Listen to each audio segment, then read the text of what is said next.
চৈলামে বিজেপির কর্মসূচিতে দুষ্কৃতীদের হামলার ঘটনা সামনে আসতেই এলাকা জুড়ে চাঞ্চল্য ছড়িয়েছে।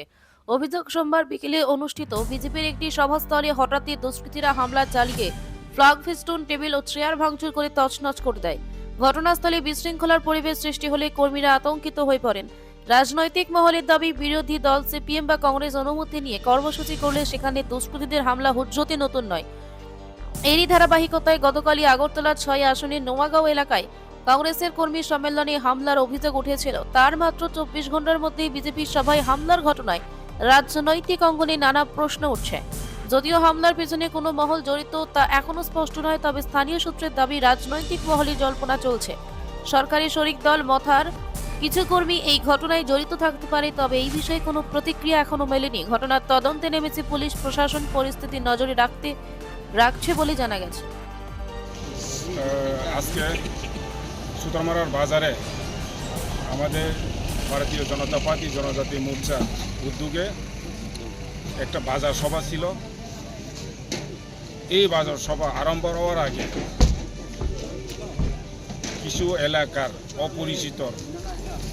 অপরিচিত লোক এসে আমাদের চেয়ার এবং বক্স মাইক এগুলো ভেঙে দিয়ে গেছে। তো আমরা বলতে চাই, সবারই একটা অধিকার আছে, সবারই রাজনীতি করার অধিকার আছে, সবারই যে কোনো পার্টি। কেন এরকম হচ্ছে? আমি প্রশাসন থেকে যে সুষ্ঠু বিচার চাই এবং যারা এই জিনিসটা করেছে তাদেরকে অতি সত্যিই অ্যারেস্ট করতে হবে। আমাদের যে জনসভা ছিল আজকে যে আমাদের বাজার সভা ছিল, তা আমাদের 10 তারিখ আমাদের একটা